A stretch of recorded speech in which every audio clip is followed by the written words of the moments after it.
morning, good afternoon. Welcome to Preparing for Sunday, where we take a look at the upcoming week's scripture, the scripture that we will gather around in worship. This is for Sunday, March 27th, 2022, Lent 4, so the fourth week of Lent, year C, which keeps us again in the Gospel of Luke. We have been in the last few weeks skipping around. This is a section of time where the lectionary moves around to fit the season instead of the season sort of moving around to fit the lectionary.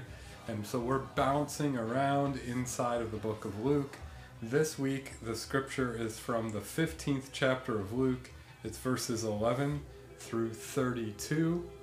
And if last week, if you can remember back that far, if last week was a gospel that I have all sorts of reservations about, if last week was a gospel that I would say is the last gospel that I would ever pick to preach from, this Sunday is the complete opposite. I've paid my dues, I guess, and now we get a gospel that I could preach from a month of Sundays. This is a very deep, rich, beautiful, fabulous part of the story, and I will gladly look into this with you. To do this Sunday, for this preparing, I'm going to take a bit of a different track. The gospel is from the 15th chapter of Luke. It's verses 11 through 32. This is the story that we have come to know. It's the parable of the prodigal son. So, what I'd like you to do, and you can even pause this to do it, is think of, or potentially even go look up this text and read it yourself. So I definitely want you to think of that parable and what you know of it. You've heard it, you know it. Think of the parable of the prodigal son. How does the story go? If you're really following along, you can pause this. You could read from Luke 15, 11 through 32. I want you to think of that. I want you to hear this a couple of times. I am going to read it, but I'm going to do a sort of annoying thing as I read it. I am going to interrupt myself as I read through this story and interject some commentary. So this is Luke 15, 11 through 32. It is so rich. It is the parable of the prodigal son. I'll say that I think it's misnamed when we call it that, but that's a whole nother thing. I will give you all sorts of asides in the coming moments, and I'm going to try to read through this to keep me on task, but I'm going to interrupt myself. This is your last chance. If I were you, I would pause this. I would think for a few minutes about what you know of this parable. Read it for yourself. Take mental note of what you read. If you don't do that by now you're going to be stuck with my reading and with my annoyingly interrupting myself. So that's kind of interrupting you too. So if you haven't paused this by now, too late, here we go, alright? Luke 15, we'll start with 11. Then Jesus said, there was a man who had 2 sons. So the context for this is that Jesus is sitting at the table. He eats with sinners and tax collectors, and he tells improper stories. The scribes and the Pharisees don't like him because the stories he's telling are not the kind of stories that they like. He tells stories about, in chapter 15, the lost coin, the lost sheep, and now the lost son. So this is Jesus telling, gathering with the wrong sort of people and giving the wrong sort of table talks, okay? So Jesus said there was a young man who had 2 sons. The younger of the sons said to his father, "Father, give me the share of the property that will belong to me." Okay, I'm interrupting myself there. A younger son in the world of the Bible has no right to put himself before his father. He's not the older son. The older son has all the rights of inheritance. So there's a social faux pas at the center of this. This is supposed to be disorienting. There are sermons galore just in these texts, just in these 2 first verses, verse and a half. The younger son going to his father is breaking all sorts of rules. He's not in line for the inheritance.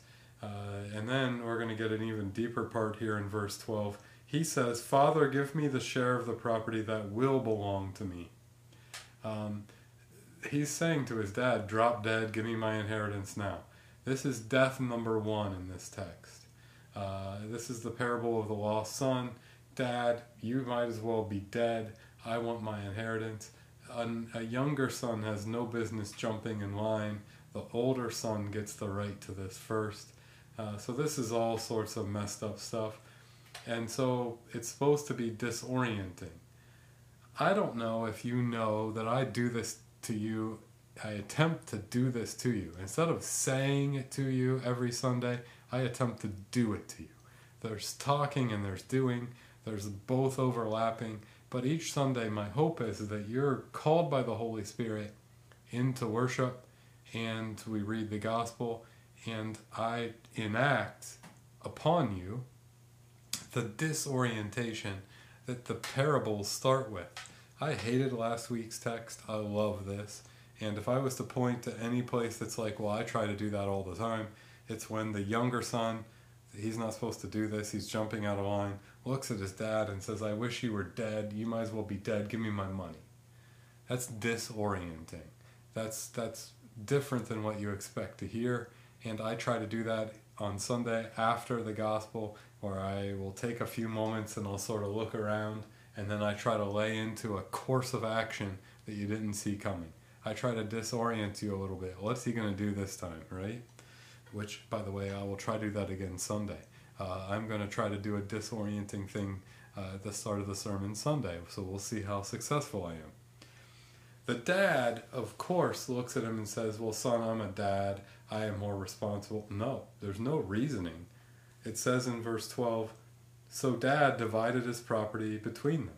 He gave the son what he asked for. He dropped dead. He legitimately said, "Fine, I'll be dead." And he didn't talk to him. He didn't try to teach him. He let loose. All right? Verse 13, "A few days later, the younger son gathered all that he had and traveled to a distant country where he squandered his property in dissolute living." The dad just said, "Fine, you want me to drop dead? I will. Here you go. Here's my inheritance. I might as well be dead."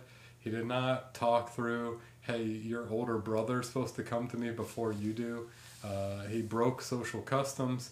There is no chit-chat. There's just doing here. This is all supposed to be shocking.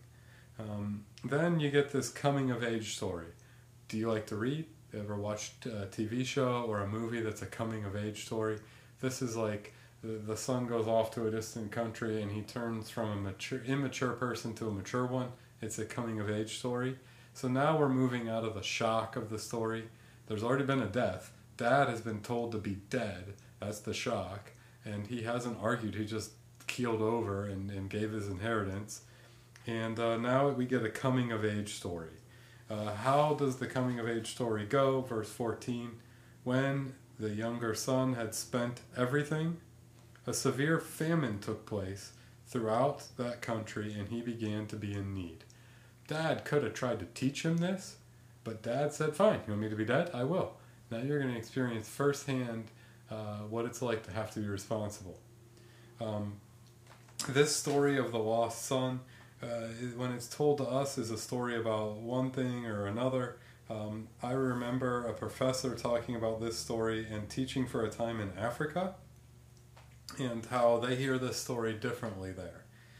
When the story of the prodigal son is read in Africa, this verse hits home. How could the community allow this kid to be in need? That's not communal. That's not the way our neighborhoods, our villages, our people are here. And so in Africa, this is the part of the story that hits home, and it's the story of the village that fails, that lets someone be in need. We all hear this differently. It is so rich. Last week, we had a text from the 13th chapter of Luke that I hated. This week, I could go on for 3 hours in this preparing for Sunday, although I'll try not to. And this is just part of what I could go on about. In verse 14, it ends by telling us that the son is in need. So he goes out and hires himself to one of the citizens of that country, who sends him out to his fields to feed the pigs. Sends him out for an honest day's wage. Dad could have tried to talk to him about responsibility, but you said you wanted me to die? Fine, here you go.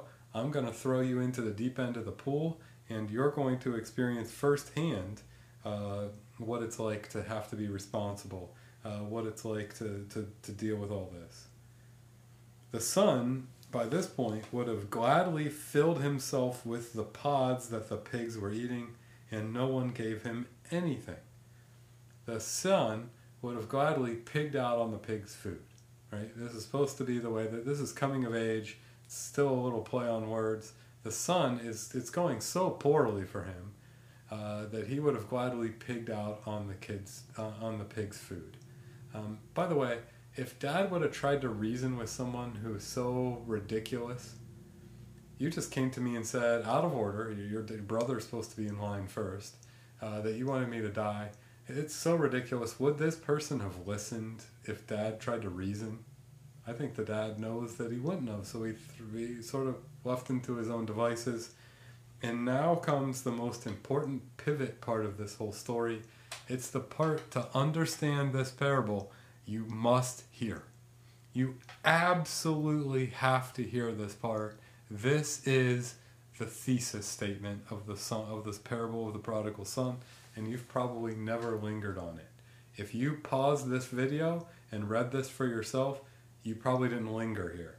If you told this story for yourself before you let the video run, you didn't remember this part. You did not linger on it. But when he came to himself, he said, well, that's it. That's the backbone of this. When he came to himself. Did you hear that when you read it? Did you stick on it?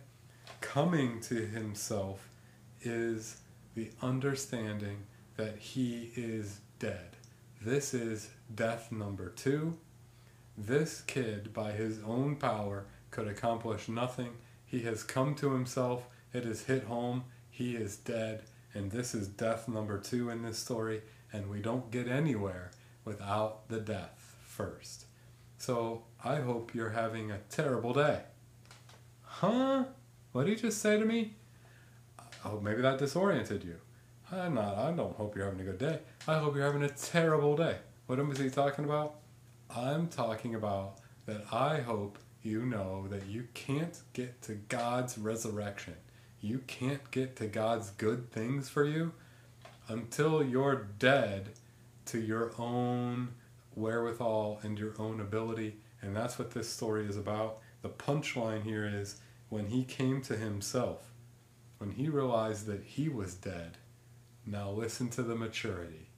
The immaturity of the lost son has predominated this story. It's disorienting, it's shocking that the father wouldn't even try to reason with him. He just let him throw himself to the pigs or the wolves. But now listen to how mature this kid is all of a sudden. How many of my father's hired hands have bread enough and to spare, and here I am dying of hunger? By the way, in Africa, they see this as a condemnation of the community. We see this as a story about responsibility, but we don't hear it as a story about death, which is what it really is. The scribes and Pharisees are mad at Jesus for gathering at the table with tax collectors and sinners and then telling improperly disorienting, gross, wrong stories. He's talking about death, and they don't like it. And I don't like it, and you don't like it, but we need to hear that. You do not get to the maturity without the death. I hope you're having a bad day, because if you are, that is what God will salvage and make something of. Not our own skill, our own bad day, all right? Listen to the maturity. How many of my father's hired hands have bread enough and to spare, but here I am dying of hunger? I will get up and go to my father, and I will say to him, Father, I have sinned against heaven and before you. This is a repentance that only comes from having experienced and acknowledged death. I am no longer worthy to be called your son. Treat me like one of your hired hands. Wow. Death has led this person to be fully aware of who this person is. This is a story about how you and I come into God's presence. It's a story about death. Dad died, now the son has died. So the son sets off and went to his father. But while he was still far off, he couldn't even make it all the way there. His own power would never get him back to his father's good graces. The father's good graces exist on their own. His father saw him and was filled with compassion, and he ran and put his arms around him and kissed him. The father runs out to him, comes to him, and all he has left, because he's given all the inheritance away already, is a hug and a kiss, right? That's where the story ends, right? But then the son says to him, his practiced line, "Hey Dad, I have sinned against heaven and before you. I've died here. I'm nothing but I'm a sinner, and my haughtiness that told you to die and give me my stuff is gone, and now I have experienced death. I am no longer worthy to be called your son. I am dead." But the father said to his slaves, "What? He gave away all the inheritance, but there's a lot more abundance to give, and the father gives it? Quickly, bring out a robe, the best one, and put it on him, and put a ring on his finger and sandals on his feet, a double portion of his inheritance." The bounty here, the richness is bottomless, and he's giving it to the dead one, because once the person has experienced death, then they can come to really understand what it means to live, and that's what this story is about. And then in verse 23, "And get us the fatted calf and kill it. Dad has died, the son has died, and now the fatted calf will die." And here's the thing about the fatted calf. There are people who have read this and been like, well, what did the fatted calf do wrong? Why did it have to die? There's vegans that'll be like, we don't eat that. That's not what's going on here. In this culture, a calf is not big enough for the dad and the son, who are now suddenly back to life and mature and back to relationship and back to where they need to be. They cannot eat a calf themselves. It has to be shared. This is the hint that this is a party, that dad is throwing a party. How does he have this much money? The money for days. Gave the inheritance away already and still has a bottomless. That's a sort of sermon in there about grace and how bottomless God's grace is. This is not a story of the prodigal son. It is misnamed when we call it that. Prodigal means prodigious, wasteful. The son is wasteful, that's for sure. But this is actually the prodigal God story.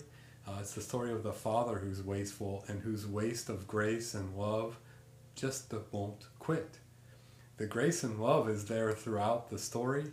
The haughtiness and the immaturity had to be died to before the person could acknowledge how great this grace is. This is a death story. The Pharisees are mad because Jesus is speaking about death. When can't we just sit and eat and enjoy the handiwork of our hands? No, you have to die, and boy, that does not go over.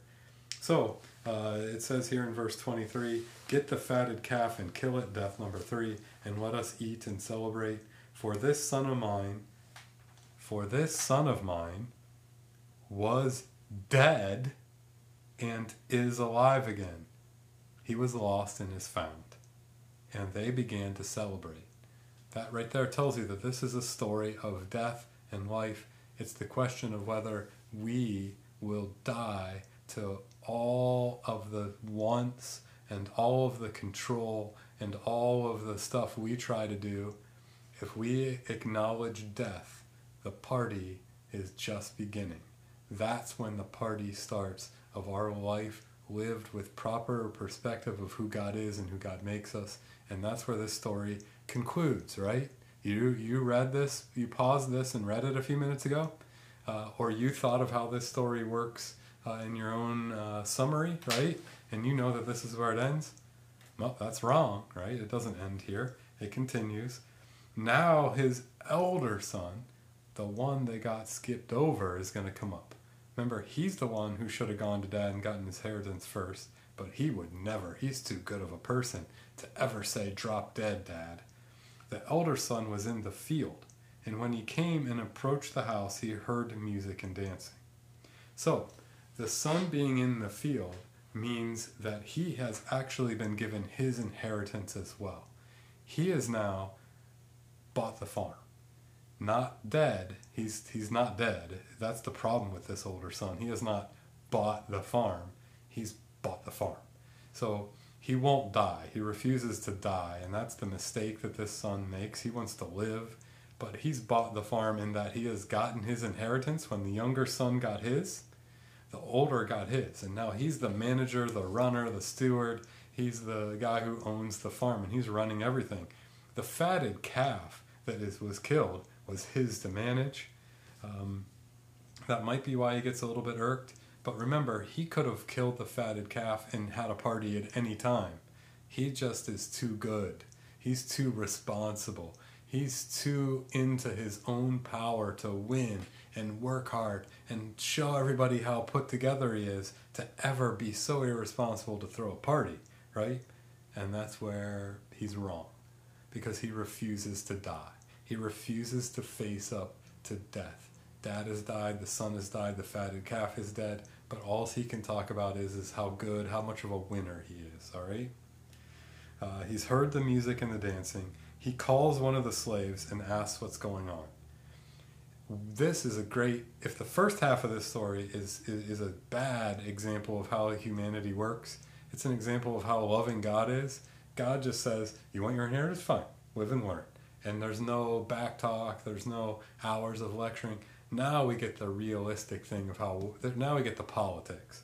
The older son who has to go to the slave, he can't speak directly to the people involved here. He's got to talk in the parking lot after the whole event occurred and say the bad stuff about the person instead of sitting together in a room and solving it. This guy is the drama king, but he's going to say he's the winner in the way he talks, right? And really what he is the guy who refuses to face death. And that is what makes him the sort of warning character in this story, that he will not die. The slave replies, your brother has come, and your father has killed the fatted calf, Death, because he has got him back safe and sound.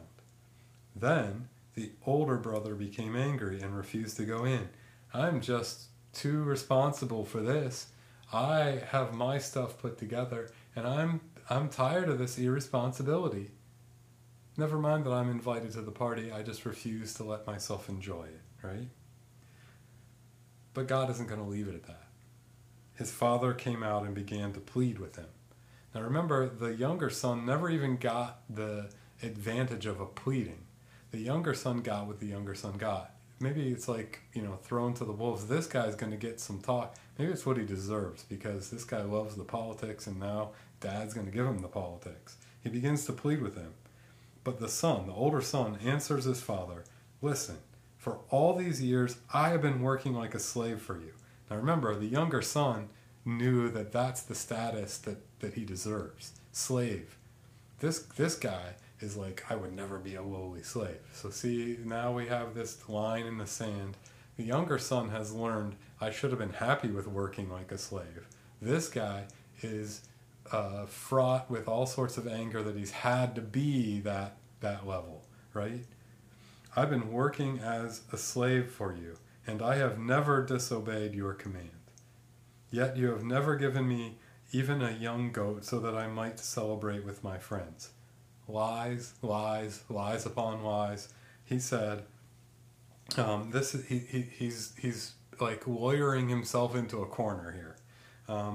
I have never disobeyed your command, yet you've never given me even a goat.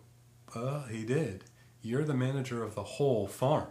You had the fatted calf is yours. The whole farm is yours. The goat was yours. You could have thrown this party with the fatted calf for all of our neighbors at any time. You're just too much of a winner to sit with all those people. So and by the way, if he's lying here, then he has disobeyed. This is a semantics game of like the politics. And this is the first half of the story has none of this. It's just live and learn, and then we arrive at death, acceptance of death, death. Here, there is no grasping that death is what puts us in the spot to be resurrected by God. There is just, I'm a winner. Hey, I'm too responsible. I follow every commandment. I've never even been given a goat. I mean, you did give me the whole farm, but I'm too responsible to kill the calf and have a party. But now I'm going to be mad that you would have a party. It's just fraught here. I mean, this guy is a drama king to the hilt, okay? But when this son of yours, so this is still the older son talking, but when this son of yours came back, who has devoured your property with prostitutes, you killed the fatted calf for him. Well, you know, how does he know he was with prostitutes? It said that he squandered the money with dissolute living. We don't really know what he did. He might have just made terrible investments. He might have been gambling. He might have been doing... This guy knows some stuff. He knows how money gets spent, and he's kind of hinting at a pretty full knowledge of the broken world that we have to die to. And he's continually saying, I don't need to die to it. This guy is the problem. But the other guy died to himself. He understood. He went from immaturity to maturity. This guy refuses to go from drama king to whoever God would want him to be. He refuses to die. He's just way too much of a winner for that.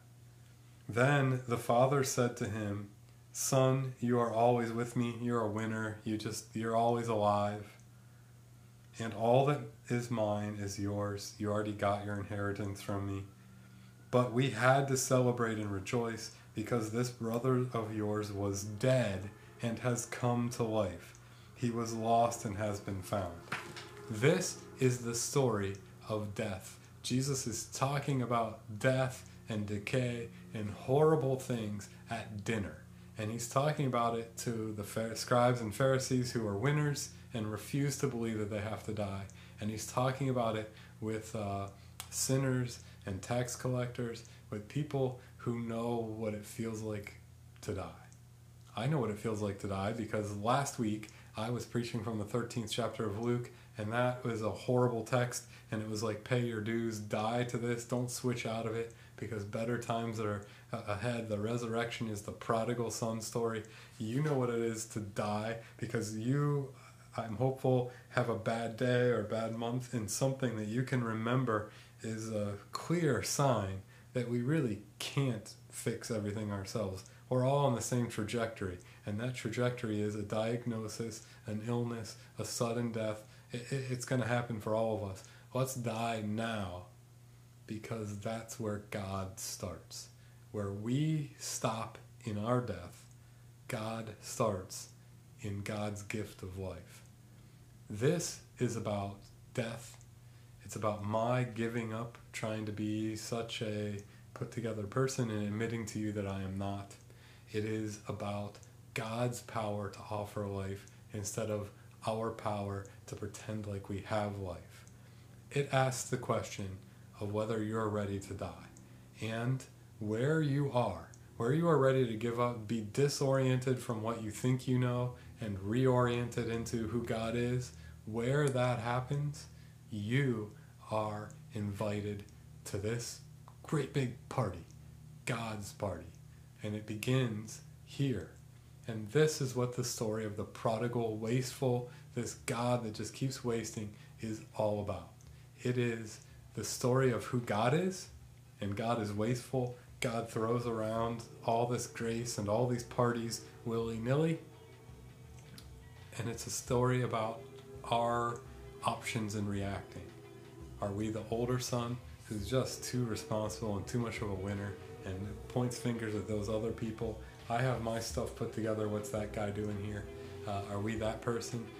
Are we the guy who tweets in 40 characters all the dramatic stuff that's gonna for sure make them understand who they are? Or are we the person who acknowledges death and that God alone brings life? That's what the story of the prodigal God, maybe we call it the story of the prodigal son, is all about. This is Preparing for Sunday. At this point, you have heard the story that we will read in church on Sunday. If I have my way, you will be disoriented. You'll hear something you didn't know that you were going to hear, not more than a couple minutes into the sermon, and we will try to die to what our expectations or our understanding or our controls are, and we will try to hand over to God nothing more than a dead body, and we will together, gathered in worship, the dead ones, be offered life, will be offered the experience of a party, and the question is, will we join in with this party together? I hope so. I hope to see you there. I hope it's a celebration of our deadness and our brought back to lifeness. I hope to see you soon. Stay safe. Talk to you later.